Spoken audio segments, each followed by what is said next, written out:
mengadakan aksi nyata 1.4 ini ya. Sebenarnya kita mau ngapain di sini Ibu? Nah, ini saya jelaskan dulu ya. Oh, di sini ada bapaknya ya. Jadi saya akan berbagi yaitu tentang budaya positif ya.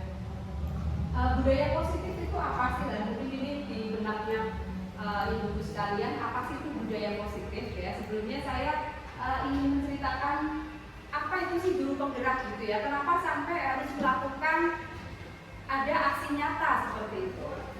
Jadi pengalaman saya di guru penggerak itu ya awalnya memang ada rasa ketakutan ya ibu ya. Ada rasa ketakutan nanti bisa nggak ya mengerjainnya, nanti bisa nggak mengikuti pembelajarannya.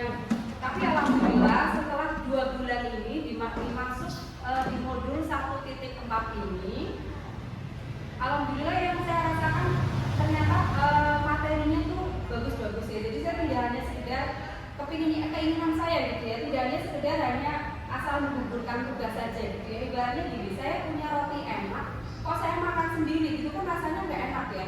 Jadi saya ingin juga teman-teman juga tahu roti enaknya itu apa sih ya gitu ya.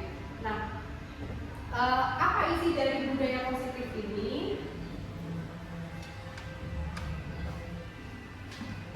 Nah, nanti di dalam budaya positif ini kita akan belajar dari perubahan paradigma belajar ya. Perubahan paradigma belajar, ada disiplin positif, ada motivasi perilaku manusia, ada kebutuhan dasar, posisi kontrol restitusi, segitiga restitusi, sama keyakinan kelas. Nah, ibaratnya ini Bapak Ibu semua yang ada di sini, kalau ini saya materi ini diberikan dalam waktu 1 bulan, tapi nanti kali ini kita singkat ya. Mudah-mudahan 1 jam kita sudah bisa praktek keyakinan kelas dan restitusi. Gitu. Sebelum saya mulai kegiatan ini, kita ya coba saya praktekkan dulu ya Bu. Saya menggenggam ini ya, ibaratnya ini ada berlian di tangan saya. Iya, ini oke. Nah, ini saya ada berlian di sini, ya Bapak Ibu ya. Saya ingin Bapak Ibu merayu saya untuk membukanya. Bu, itu isinya apa ya? Kayaknya bagus banget. Bisa lihat enggak? Bisa lihat sedikit enggak? Beda sama deh. Enggak bisa. Terus sama apa sih? Sama itu. Jadi kalau saya buka berliannya nanti hilang. Gimana? Salaman dulu dong. Coba ibu rayu saya, coba ibu. Bunda bisa tukar nggak? Ya, aku punya uang banyak. Tapi apa ini? Saya benar, Bapak telepon. Masa di telepon itu sisa dan masih. Dia bilang soalnya aja soalnya aku udah butuh nggak diataku, kok nggak usahanya. Coba kira-kira hak membukanya ini ada pada siapa ibu? Boleh nggak? Ada yang punya. Ada Ada siapa? yang tangan. Iya. Jadi ada pada saya. Nah, begitu juga dengan materi ini ya ibu. Jadi misalnya kita tergantung memaknai materi ini itu seperti apa. Kalau misalnya ini hanya sekedar cuman lewat saja, Bapak Ibu semuanya nggak membuka untuk belajar, dia bisa nggak apa-apa. Artinya itu tergantung Bapak Ibu semuanya. Kayak gitu. Begitu juga dengan apa yang nanti yang kita pelajari, yaitu tentang ada yang namanya restitusi, tapi sebenarnya nanti kita belajar tentang paradigma dulu. Itu juga letak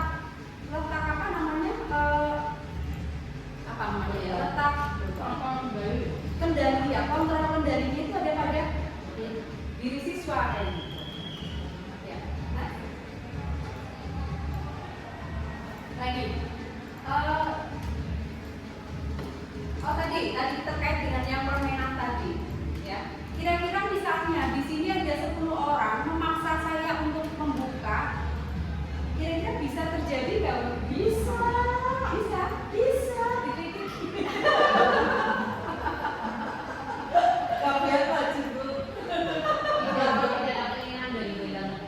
Iya betul. Kalau tidak ada keinginan dari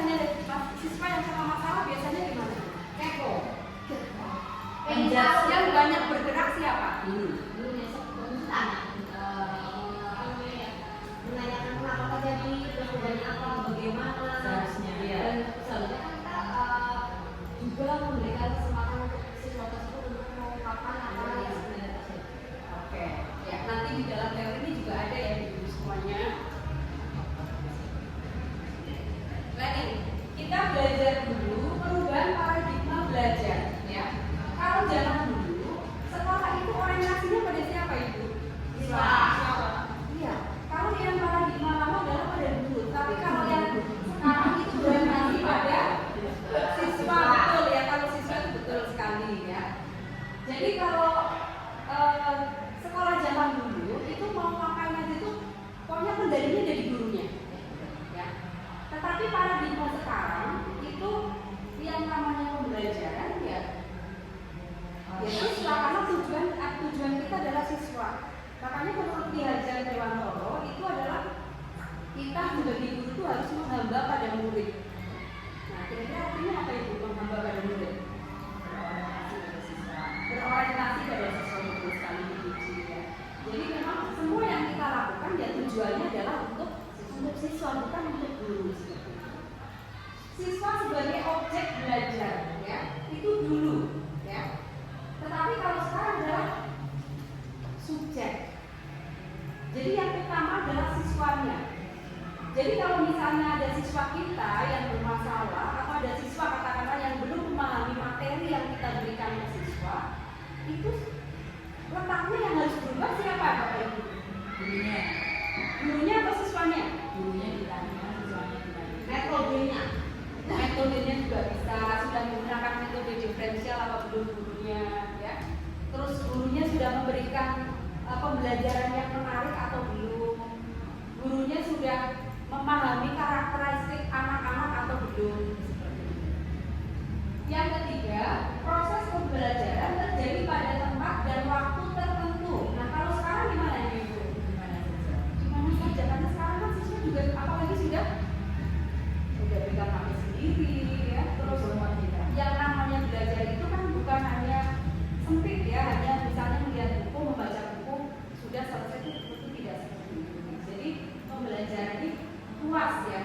Sekarang misalnya anak sedang praktek lomba misalnya, itu termasuk pembelajaran juga.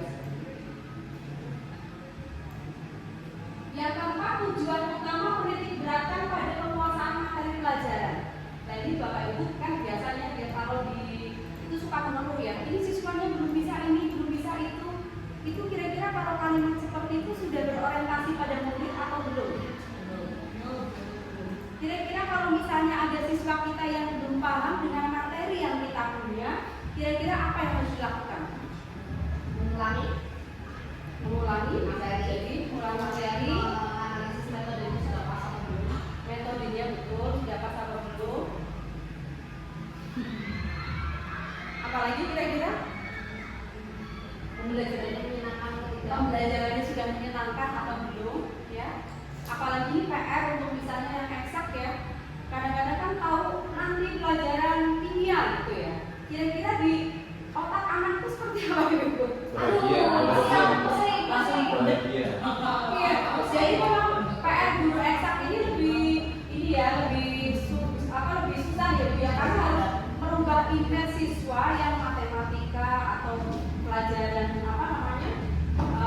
eksak itu yang kadang-kadang di otak anak adalah ini pelajaran susah seperti itu. Nah, itu yang kadang-kadang harus merubah image sulit. Jadi harus bisa merubah bahwa semua pelajaran itu menyenangkan. Nah, jadi kita tidak bisa menitik beratkan pokoknya kelas 1 10 materi harus sudah tersampaikan. Itu namanya bukan diferensial. Namanya kemampuan anak itu berbeda-beda. Ada yang kelebihannya di bahasa, ada yang kelebihannya di eksak, ada yang kelebihannya di olahraga, kinestetik. Bahkan ada yang mereka tidak punya kelebihan di bidang akademik, tapi anaknya baik, anaknya suka menolong, ya. Anaknya dia ramah. Kelebihan juga nggak Bapak Ibu? Kelebihan. Jadi kita harus menggarisbawahi bahwasannya setiap siswa itu punya kelebihan sendiri.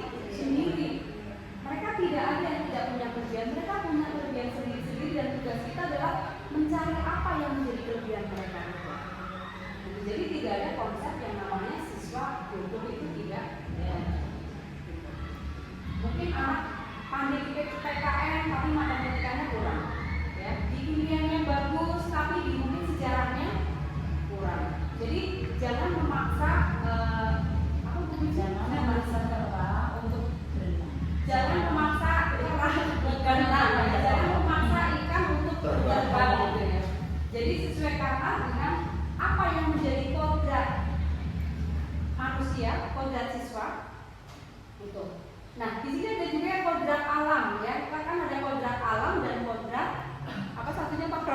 Zaman. Kodrat zaman ya.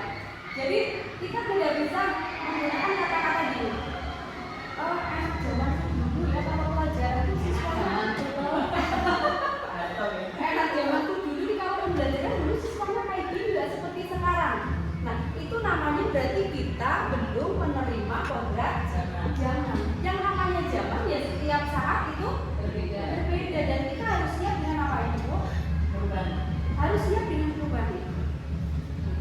Dan mau beradaptasi. Nah betul sekali. Karena kadang-kadang kendalanya itu adalah di diri kita sendiri. Betul, harus sudah nyaman. Merasa kita paling benar, merasa paling bisa, jadi kita nggak mau terbuka. Betul. Padahal yang namanya ilmu itu 1 tahun atau 1 bulan saja nggak belajar, ini udah berkembang. Seperti itu. Dan itu perasaan terbuka itulah yang perlu dibutuhkan oleh Bapak Ibu semuanya. Dan semakin saya belajar di guru penggerak, semakin banyak yang tidak tahu itu yang saya rasakan. Nah kalau paradigma belajar sekarang bagaimana? Tujuan utama pembentukan tingkah laku yang lebih luas. Ya. Jadi kita mengharapkan bahwasanya siswa ini tidak bertingkah laku hanya misalnya baik di depan kita, tetapi di belakang kita nanti akan belajar bagaimana siswa ini melakukan sesuatu itu bukan atas kemauan guru, tetapi kemauan dirinya sendiri. Ada pertanyaan Bapak Ibu terkait dengan paradigma belajar? Ada yang perlu didiskusikan? Cukup jelas kira-kira? Iya, gimana Bu Siska? Ya, tadi kan Bu Wenda mengatakan bahwa kita sebagai guru itu harus mampu dan juga bisa untuk tidak beranggapan bahwa kalau kita sudah merasa ini dalam pertanyaan kalau kita sebagai guru sudah merasa nyaman dan males ya untuk melakukan perubahan ya dan membuat suatu pembelajaran yang lebih menyenangkan, kira-kira saran apa dari Bu Wenda? Mungkin ada trik atau saran yang sudah didapatkan ketika dalam membelajar bagaimana cara menciptakan suasana pembelajaran yang lebih menyenangkan sehingga guru itu tidak menjadi malas lagi ketika mau menerapkan hal itu terhadap peserta kita. Oke, ya. Jadi gini, guru penggerak ini kan hanya salah satu media ya, Bapak Ibu kan bisa belajar lewat mana saja. Nah, yang pertama adalah tujuan. Tujuan kita jadi guru mau ngapain sih? Gitu ya. Toh kegiatan kita kan hanya berulang-ulang ya Bapak Ibu ya. Kalau kita tidak punya tujuan, terus kita hanya datang ke sekolah, pulang tidak bermakna untuk yang lain, lantas kan kita ibaratnya apa ya? Kita kan di sini bercocok tanamnya kan di sini ya Bapak Ibu ya. Ya kan? Iya, kita bercocok tanam di sini. Kita penghasilan kehidupan sehari-hari kita tuh berasal dari sini. Padahal itu yang akan kita makan, yang kita gunakan untuk keseharian. Nah sekarang kalau diawali dengan rasa yang males, yang kita hanya menjalani hidup berangkat asal kewajiban itu tidak bermakna seperti itu ya Bapak Ibu ya. Jadi memang yang harus diperbaiki adalah tujuannya. Tujuan saya di sini mau ngapain sih kayak gitu. Tujuan di sini ya saya biar bermakna buat siapa ya, tujuan saya siswa. Nah imbasnya tujuannya kita siswa, imbasnya ya kita menjadi guru yang bermakna buat mereka. Gitu. Bukan malah kita menjadi beban buat siswa kita. Ya, kita menakut-nakuti siswa, kita membuat takut siswa jadi stres, kan malah jadi nambah dosa ya Bapak Ibu. Betul. Itu ya Bu Siska ya. Nah, sekarang bagiannya Bu. Iya gimana? Boleh. Ketika kita mendapati siswa, Ya. siswa tersebut sudah merasa insecure dulu belajar A, dan sudah merasa tidak tertarik. Iya. Bagaimana caranya kita membuat dia tertarik? Padahal kita sudah berusaha untuk membuat pembelajaran itu menyenangkan, tapi masih belum bisa menarik minat atau atensi dari siswa tersebut untuk dapat membuat yang asik itu untuk belajar. Atau ada ketertarikan, Mas? Ya. Jadi kita kan memberikan informasi ini kan klasikal ya Ibu semuanya ya. Tentu klasikal ini kan bersifat unik gitu. Jadi kalau misalnya kita sudah membuat suatu permainan yang menyenangkan, tapi bukan menyenangkan buat guru ya, yang kalau bisa ya menyenangkannya buat siswa seperti itu. Nah itu kita lihat kalau misalnya kok anak itu berbeda perilakunya, yang lain seneng kok kenapa dia nggak seneng. Nah kan di sini kita ada guru BK, belajar tentang restitusi. Dan nanti kita bisa menyelesaikan dari yang dimaksud diferensial itu. Mungkin di lain waktu dengan khusus dipanggil oleh Bu Siza misalnya.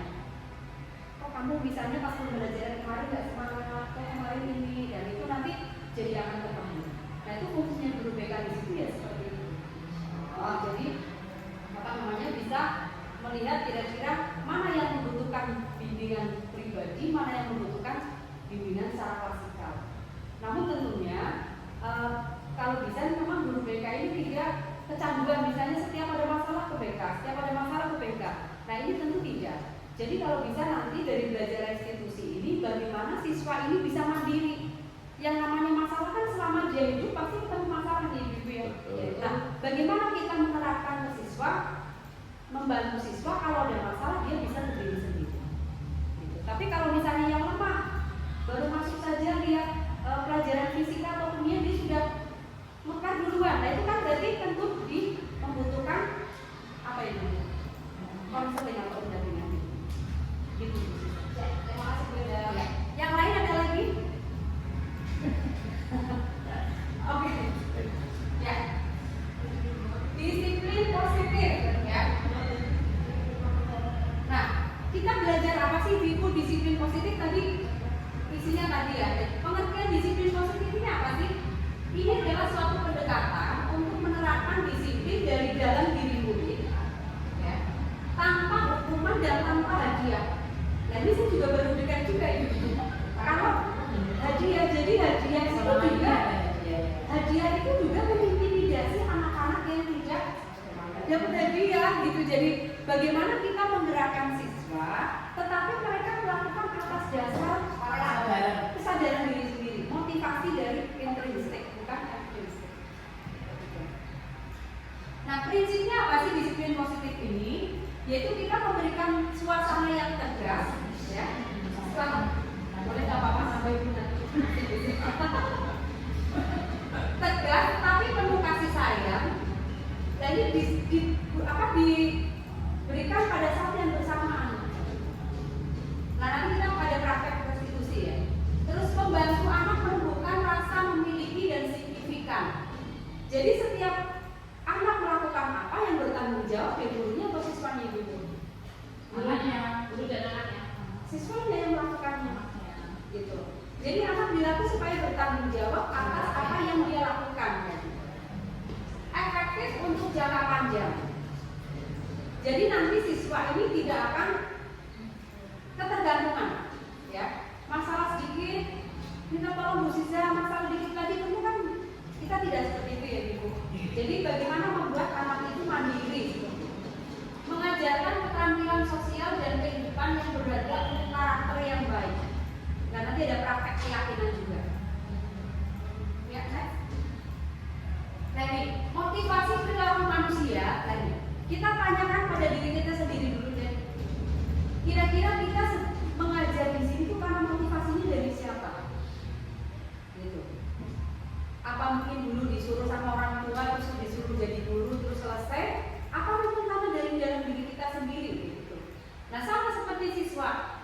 Siswa sekolah di sini jangan-jangan karena yang penting sekolah dia melakukannya karena takut hukuman atau dia melakukannya karena ada faktor lain bukan atas dirinya sendiri. Atau misalnya melakukan sesuatu itu karena mendapatkan imbalan atau penghargaan dari orang lain. Jangan-jangan kita sebagai guru di sini cuma hanya gara-gara tanggal 1 saja misalnya. Ya. Nah kita perlu belajar juga kira-kira kita sudah bermakna belum ya untuk orang lain. Untuk menjadi orang yang mereka inginkan dan menghargai diri sendiri dengan nilai-nilai yang mereka percaya. Nah ini yang diharapkan. Ya. Yang diharapkan adalah kita menjadi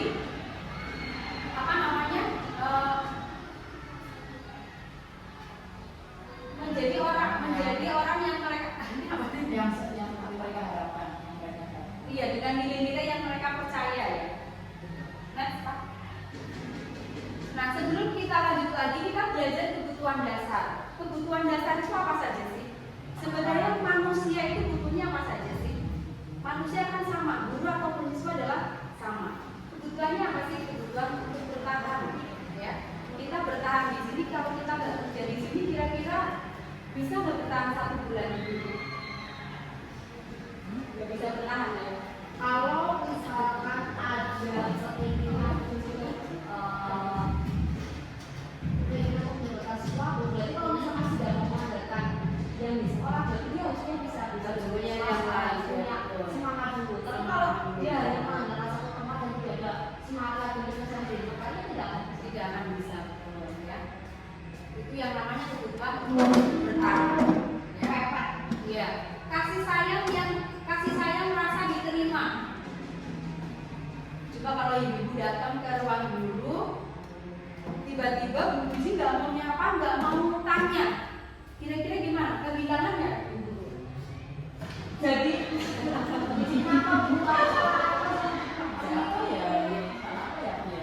iya, kalau misalnya nggak enak. Misalnya Bu Puji dicuekin sama suaminya misalnya, gimana rasanya Bu? Kepikiran.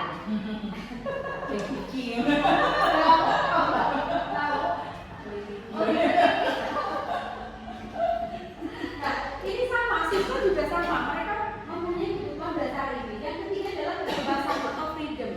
Ini kebebasan yang dimaksud apa Ibu? Kebebasan berpendapat. Berpendapat, kebebasan melakukan ekspresi, ya. Jadi sama, guru dan siswa juga sama. Mereka punya keinginan kebutuhan yaitu kebebasan. Yang ketiga adalah kesenangan lainnya. Pasti tiap orang itu dasarnya kalau orang udah senang dulu kan dia mau ngapain aja mau ya. Kalau sudah cinta lautan saja diseberangi ya. Berarti kalau udah senang memang mau disuruh ngapain aja tuh gampang. Jadi kunci. Jadi memang kita harus menumbuhkan rasa senang dulu ini. Yang kelima adalah penguasaan atau power. Ya, nah, posisi kontrol restitusi. Coba kita lihat semuanya. Kita kira-kira dalam melakukan pembelajaran kita berada pada posisi yang mana? Kalau misalnya siswa kita melakukan kesalahan, kira-kira apa yang dilakukan oleh dosen?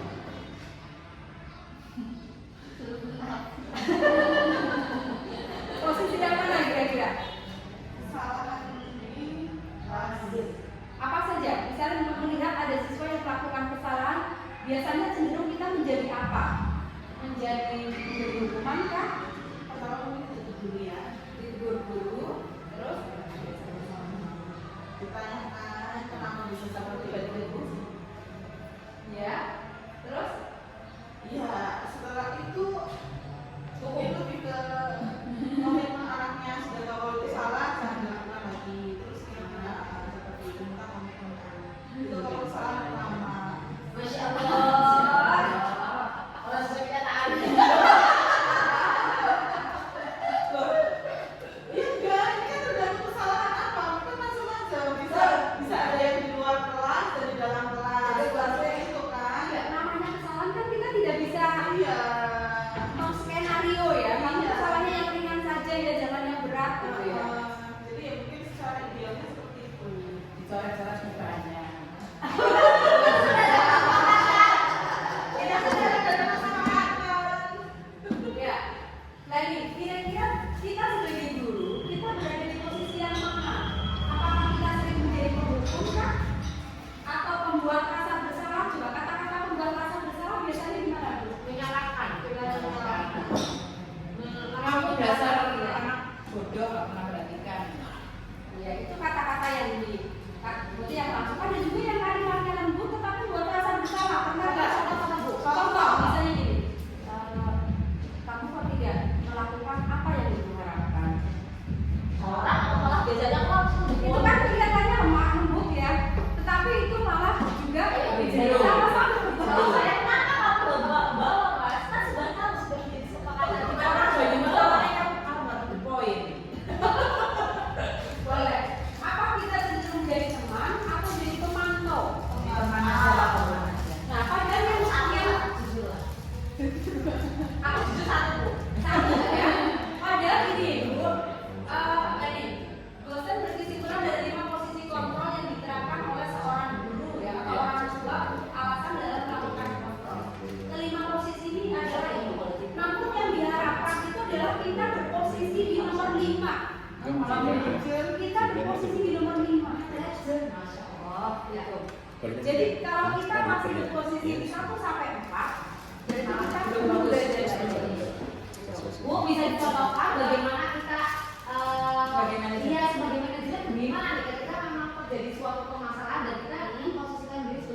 Minder. Minder. Dia akan jerah nggak kalau sudah dimarahin? Bisa-bisa besoknya jerah nggak? Tergantung anaknya. Ada yang jerah, ada yang mengulangi. Ada yang senang. Kira-kira dia bilangnya berubah itu karena ada tekanan dari orang lain apa karena dia sendiri? Orang tua dari dalam diri. Bisa jadi dia akan melakukan hal yang sama tetapi sembunyi karena kita memberikan hukuman. Mencoba mengontrol anak dengan penguatan negatif, ya. Ibadah kamu kan sudah salah ya, ini wajar gue yang marah-marah, gitu ya. Kan berarti udah impas. Kamu sudah melakukan ya saya marah-marah. Itu kan impas ya Bu ya. Tapi ternyata itu termasuk hukuman dan itu tidak efektif. Gitu. Dampak pada murid apa? Marah merasa bersalah, ya. Bisa anak merasa bersalah atau merasa rendah diri. Ternyata saya nggak bisa menjadi orang yang baik biasa saja. Gitu. Terus dia bisa mengasingkan diri.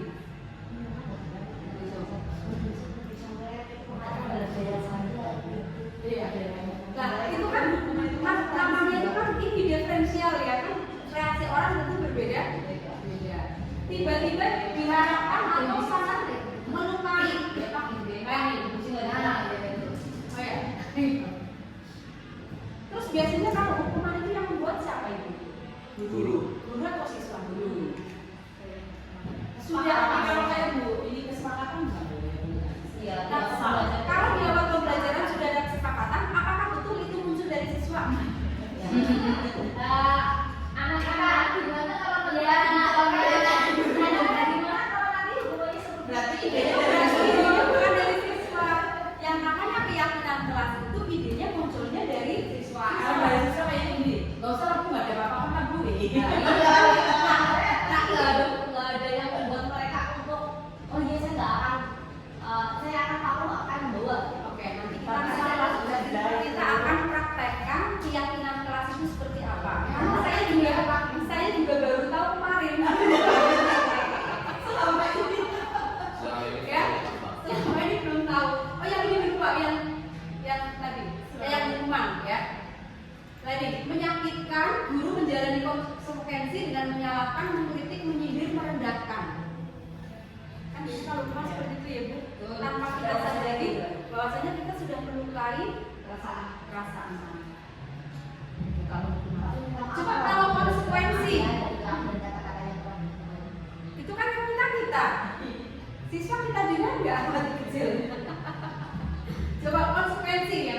Konsekuensi ini adalah murid atau anak belajar taat peraturan, ya, mencoba mengontrol anak dengan penguatan positif, kehilangan hak atau waktu jeda seorang diri, ya. Jadi gini, setiap kesalahan yang dilakukan itu pasti mempunyai alasan. Tapi kalau konsekuensi apa? Itu tidak memberikan siswa ini memberikan saya seperti ini kakak ini. Jadi konsekuensi ya kamu sudah ini ya kamu harus ini. Ya jadi tidak bisa memberikan kamu kenapa sih melakukan ini karena apa? Mungkin kasusnya sama-sama terlambat, tetapi dengan dua kasus yang berbeda. Makanya pernah ada film yang terlambat sekolah, terus dia di kelas dimarahin, di kelas nggak boleh ikut pembelajaran, ternyata dia di rumah ngurus orang tuanya dulu yang sakit misalnya. Dan ini menunjukkan apa bahwasannya ya masalah tidak bisa dilihat jadi ya. Sudah diketahui atau masuk akal dibuat oleh guru dan murid atau anak ini kalau konsekuensi membantu guru menyatakan peraturan, melakukan peringatan dan menerapkan konsekuensi. Ini kalau konsekuensi. Nah kalau restitusi apa tadi yang diharapkan? Kita sebagai guru nanti mengetahui semuanya tentang restitusi, bukan prostitusi ya. Jadi restitusi ini adalah murid atau belajar memecahkan masalah. Jadi bukan guru yang memecahkan masalah.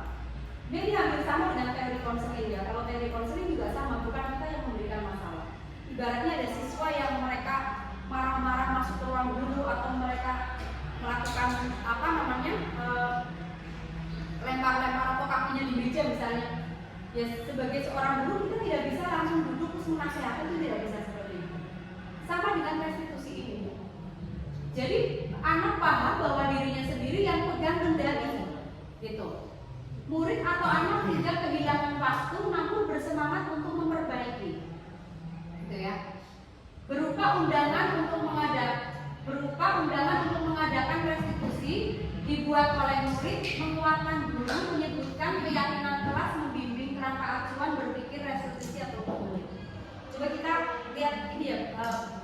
video restitusi ya Bu ya. Oke, siap Bu.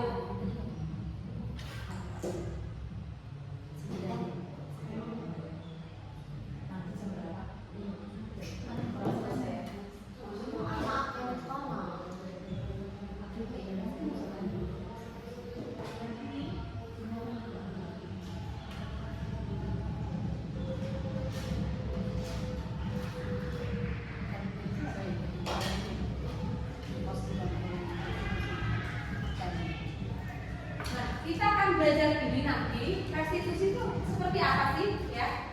Jadi restitusi adalah proses kolaboratif yang mengajarkan murid untuk mencari solusi untuk masalah dan membantu berpikir tentang orang seperti apa yang mereka inginkan ya. Jadi restitusi ini bukan menebus suatu kesalahan namun untuk belajar. Restitusi memperbaiki hubungan ya karena kita tidak menghakimi mereka. Dan restitusi adalah tawaran, bukan paksaan. Gitu. Karena perubahan itu nanti akan ditawarkan ke siswa. Kamu mau seperti apa? Kita cuma ngasih jalan saja. Ini kalau kamu lewat Prokoto, nanti kamu berarti lewatnya Sokaraja. Kalau kamu lewat ke sini, berarti nanti kamu lewatnya pada Marak.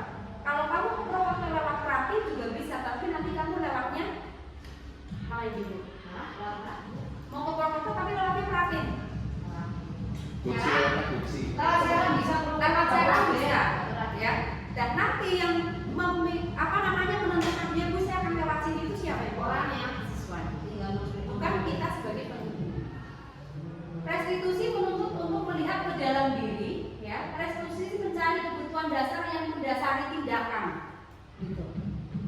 Jadi misalnya dia memilih lewat Sokaraja. Kenapa dia memilih lewat Sokaraja?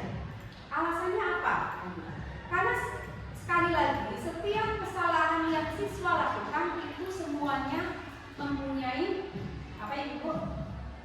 Alasan, ya. Semuanya mempunyai alasan. Restitusi diri adalah cara yang paling baik, ya. Restitusi fokus karakter bukan tindakan, ya. Mungkin nanti kalau misalnya Bapak Ibu lihat videonya akan lebih paham, ya. Restitusi itu menguatkan, fokusnya adalah pada solusi. Lalu kalau misalnya sudah ada solusi, terus besok mengulangi lagi, kan ada keyakinan. Jadi bantu lagi restitusi lagi seperti itu. Restitusi mengembalikan murid yang berbuat salah pada kelompoknya. Ya. Jadi tidak membuat siswa ini jadi minder, jadi malah setelah dia melakukan kesalahan jadi tambah tambah ya itu tidak seperti itu. Nah ini langkah-langkah restitusi ini ada 3, yaitu menstabilkan identitas ya. Kita semua akan melakukan hal yang terbaik yang kita bisa gitu. Misalnya ada anak berantem, dia misalnya asalnya di siapa itu dia mau ditonjok dulu misalnya. Iya ini kan keberagaman, nggak apa-apa kan Bu? Apa boleh kamu lagi? Ini kan kan dari tadi ada kesenian kayak gitu, keberagaman. Validasi tindakan yang salah, semua perilaku itu memiliki alasan, ya. Menanyakan keyakinan kita, semua memiliki motivasi internal. Coba kita lihat videonya ya Ibu ya. Ambil makan ya Bu. Ya monggo silakan Bapak Ibu disapi. Kurang nambah boleh? Boleh tidak ambil aja Bu. Pas yang disuntik itu makan pas. Berdasarkan pada prinsip bahwa membuat kesalahan adalah bagian dari proses pembelajaran. Kocok makan kan? Kanan ya makan. Soalnya videonya di depan soalnya kita ngomongnya.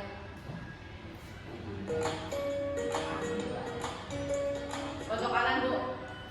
Salam bahagia Ibu dan Bapak Ibu yang Bawah. kita akan membahas tentang salah satu program disiplin positif yang diterapkan di lingkungan sekolah.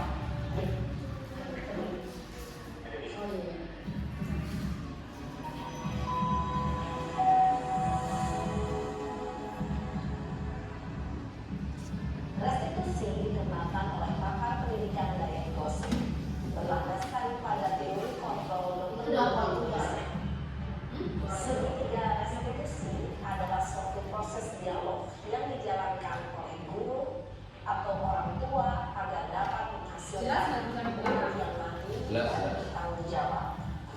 Pada saat guru di posisi manajer, aspek yang dikembangkan pada murid adalah motivasi intrinsik, sehingga penanaman nilai-nilai kebajikan dapat tumbuh dan berkembang menjadi suatu kebiasaan positif yang akhirnya membentuk karakter murid. Proses dialog ini terdiri dari 3 langkah yang Nah, digambarkan. dialog ini nanti ada 3 langkah ya Ibu ya. Nanti kita bisa perhatikan langkahnya apa saja. Adalah menstabilkan identitas. Menstabilkan identitas. Yang kedua adalah validasi tindakan yang salah.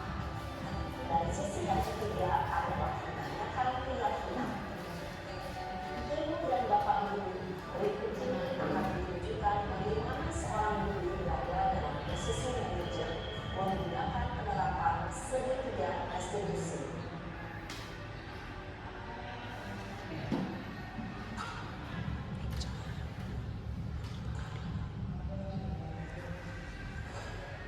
Jadi siswanya kan masuk dengan kondisi marah ya.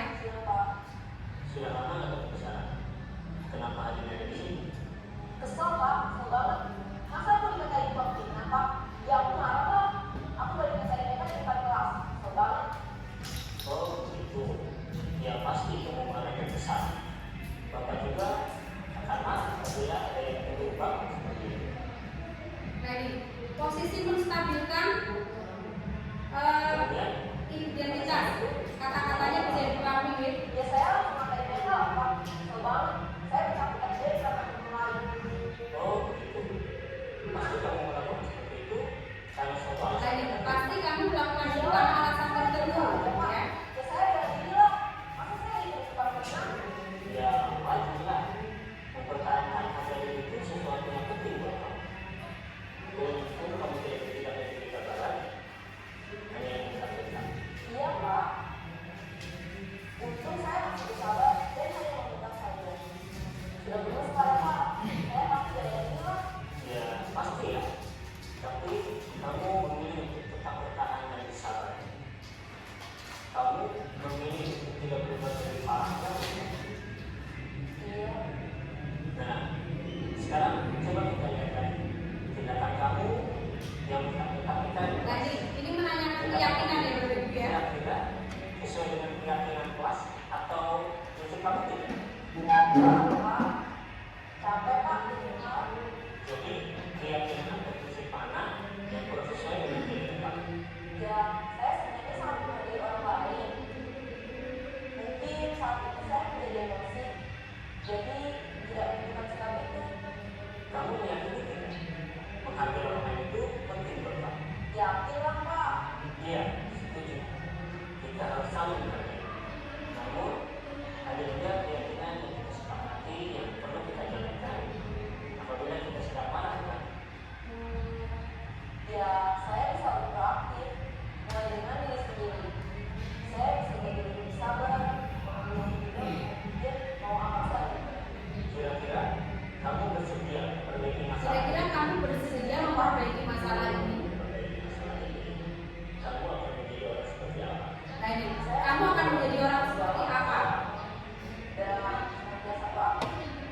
Iya, menurut kamu bagaimana rasanya menjadi orang seperti Jadi bukan gurunya yang memberikan masukan ya Ibu ya. Sabar dan tahan diri. Baiklah kalau begitu. Yuk kita pikirkan bagaimana memperbaiki masalah ini. Ada gambaran nggak Ibu? Ada Bu. Ya ada, tapi kalau kita seperti itu waktu itu Waktu ya, butuh waktu panjang. Iya, jadi sampai tahap tahap ini kita menstabilkan identitas dulu. Jadi kita apa ya merasakan apa yang dirasakan oleh siswa dulu. Kita di posisi siswa dulu, ya. Kalau sudah seperti itu baru ada validasi tindakan yang salah. Yaitu kita memposisikan memahami posisi siswa ini seperti apa. Membuat kesalahan adalah bagian dari proses belajar. Membuat kesalahan adalah bagian dari proses belajar. Segitiga ini berperan menjadi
saja bertindak lebih gegabah lagi dari ini. Pertanyaannya itu Kamu bukan melakukannya tanpa suatu alasan tertentu. Tiga, kamu melakukannya karena mempertahankan sesuatu yang penting lagi. Empat, mungkin kamu bisa mempelajari sesuatu perilaku baru yang lebih efektif. Bersediakah kamu mempelajarinya? adakah paksaan kayak ibu di sini ke siswa? 3. Ada unsur marah-marahnya nggak kira-kira? Tidak ya. Lanjut yang ketiga, menanyakan keyakinan. Teori kontrol menyatakan bahwa pada dasarnya kita termotivasi secara implisit. Pada saat perilaku yang salah telah divalidasi dan identitas sukses telah stabil, maka murid telah siap mengaitkan keyakinan-keyakinannya dengan tindakan yang salah dan pemikirannya telah bergeser ini menjadi orang yang tujuh. Pertanyaan-pertanyaan ini dapat mengaitkan keyakinan-keyakinan yang dianut murid. 1. Sebagai keluarga atau kelas, apa yang kita yakini? 2. Nilai-nilai apa yang telah kita sepakati? 3. Seperti apa gambaran sebuah kelas yang ideal bagi kamu? 4. Kamu ingin menjadi orang seperti apa?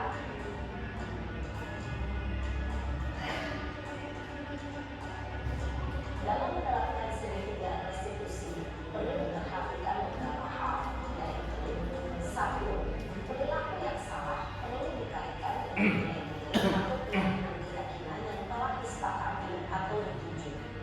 2. Kesediaan orang yang melakukan kesalahan untuk memperbaiki masalah.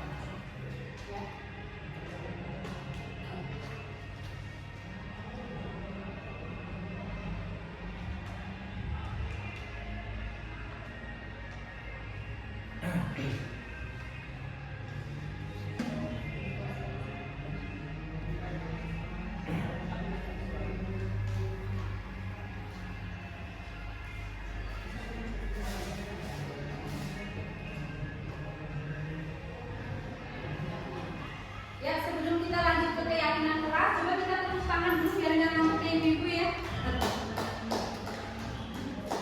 Tepuk semangat.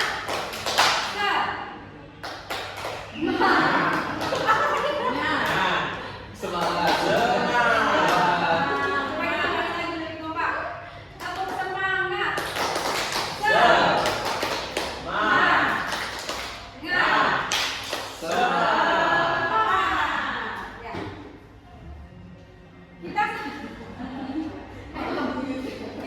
Lanjut ke keyakinan kelas sebentar ya. Saya akan praktekkan dulu keyakinan kelas. Keyakinan kelas ini apa sih Bapak Ibu? Yaitu bersifat abstrak ya, dari peraturan yang lebih rinci dan konkret. Keyakinan kelas berupa pernyataan-pernyataan universal. Keyakinan kelas senantiasa dibuat dalam bentuk positif. Keyakinan kelas hendaknya tidak terlalu banyak sehingga mudah diingat dan dipahami oleh semua warga kelas. Keyakinan kelas sebenarnya sesuatu yang dapat diterapkan di lingkungan tersebut. Semua warga kelas hendaknya ikut berkontribusi dalam pembuatan keyakinan kelas lewat kegiatan curah pendapat. Bersedia meninjau kembali keyakinan kelas dari waktu ke waktu. Jadi setiap saat bisa berubah sesuai dengan keyakinan dari siswanya. Next. Nah, tahapan keyakinan kelas. Nah, tadi saya praktekkan sebentar ya. Pertama adalah menggali peraturan. Kira-kira Bapak Ibu, kelas kita ini perlu aturan apa saja? Nah, silakan Bapak Ibu tulis di sini ya.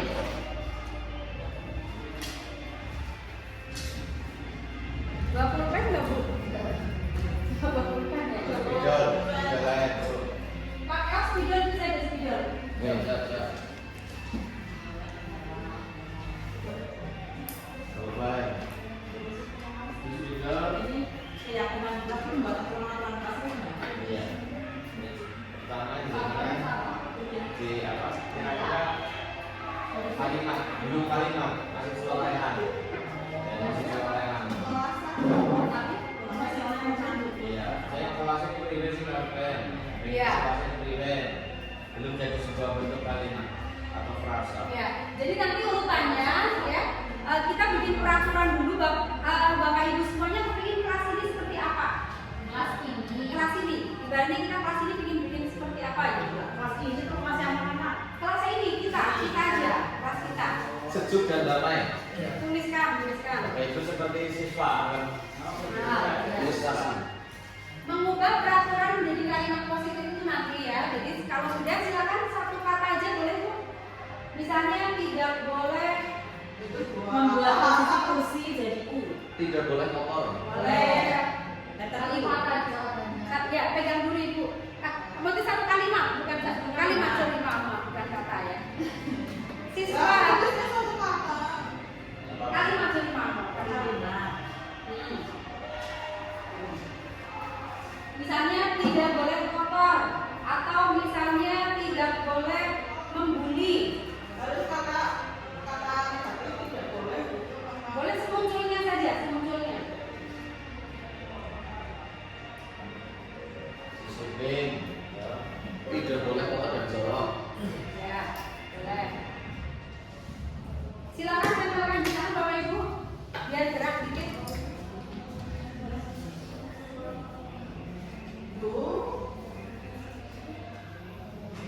Cara kelas. Tidak boleh. Kira-kira misalnya pilih kelas ini seperti apa? Peraturan kelas. Oh, misalnya tatanan fisik. Ya, tatanan fisik apa? Siapapun semua yang muncul di benak apa Ibu semuanya boleh dituliskan.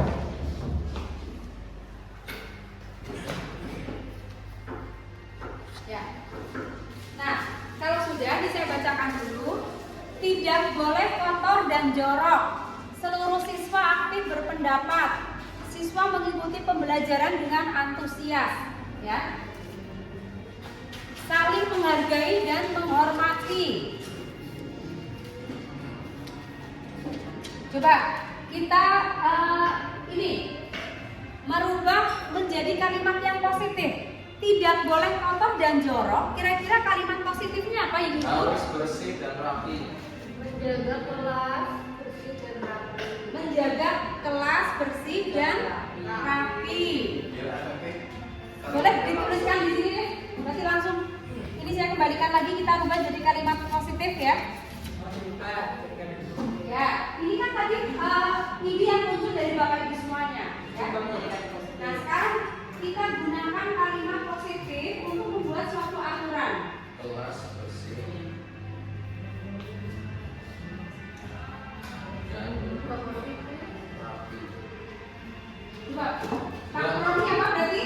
Kelas harus bersih dan rapi. Kelas harus bersih dan rapi.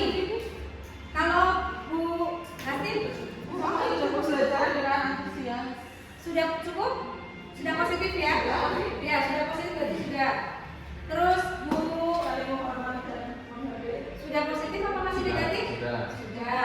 Bu Puji Membuat suasana kelas yang selalu nyaman. membuat suasana kelas yang selalu nyaman sudah positif? Sudah. Sudah positif. Nah, jadi besok seperti itu ya Bapak Ibu Guru. Kita tampung semua pemikiran dari siswa.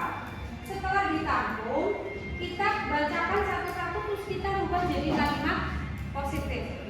Nah, setelah jadi kalimat positif, kita analisis. Menyalurkan peraturan-peraturan yang sudah dibuat menjadi nilai kebajikan atau keyakinan. Contohnya misalnya ini, membuat suasana kelas yang nyaman. Kira-kira keyakinan apa yang muncul? Saling menghormati. Keyakinan saling menghormati. Saling menghargai, keyakinan apa? Saling menghormati. Saling menghormati juga kasih sayang ya. Kasih sayang. Tidak boleh kotor dan jorok, kelas harus bersih. Kira-kira nilai apa yang terkandung di sini? Kesehatan Kebersihan, dan kesehatan. kebersihan. Oke. Siswa mengikuti pembelajaran dengan antusias. Aktif dalam belajar. Nilai keaktifan ya. Seluruh siswa aktif berpendapat. Ada nilai apa yang terkandung?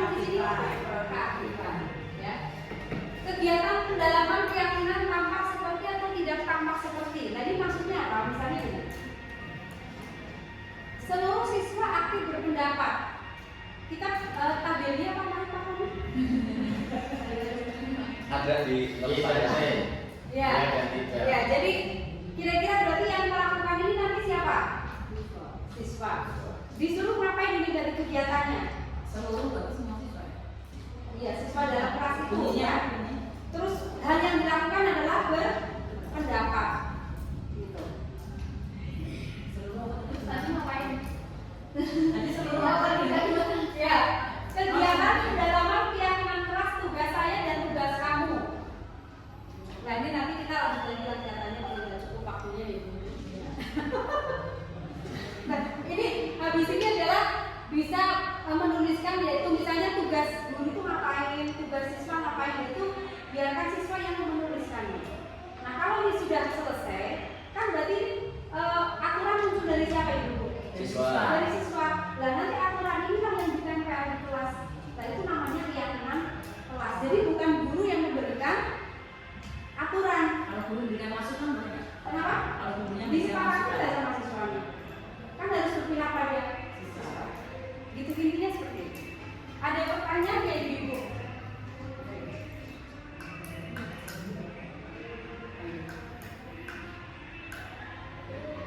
Ya, itu tahapan yang tadi ya. Kegiatan pendalaman keyakinan ini. Ada pertanyaan bu terkait dengan keyakinan kelas? Cukup ya ibu ya. Lain waktu bisa kita praktekkan lagi tentang keyakinan kelas. Dan ada satu refleksi juga. Kira-kira dari pertemuan ini apa yang kira-kira bapak ibu bisa tangkap? Saya dulu. Oke, Pak Tony gimana Pak Tony? Saya sangat bahagia karena bisa berpartisipasi untuk membuat keyakinan kelas. Oh, terima kasih. Yang lain? Terima kasih Pak Tony. Yang lain kira-kira konklusi apa yang didapatkan dari pertemuan ini? Ya, berarti ini menggeser pemahaman kita kalau dulu kita dalam waktu selalu kan membicarakan murid ya. Iya. Jadi kita berusaha untuk bagaimana caranya bisa memahami mereka, mereka melakukan kesalahan, dan tidak memberikan hukuman, tetapi memberikan terapi istilahnya ya, restitusi yang membuat mereka itu melakukan sesuatu itu bukan karena takut, tapi karena sadar tuliskan. Itulah yang bisa dilakukan. Satu lagi mungkin dari siapa? Silakan. Bu Puspa. Apa yang dapat dari pertemuan ini kira-kira Bu Puspa? Kalau saya tadi nangkap ya posisi. Oh, yang posisi Ya, 1, 2, 3, 4, 5 itu. ya. Karena saya pernah di posisi yang nomor 3, ternyata jadinya melunjak. Ya. Ya, terus jadinya sekarang saya saya sudah pernah di posisi yang nomor 3 itu, jadinya siswanya melunjak ya. Jadinya sekarang saya ke nomor 5. Tepukkan bagi kita semuanya ya. Tapi sisanya udah terlalu berunjak. Enggak. Ya. Ini namanya kan kita belajar ya.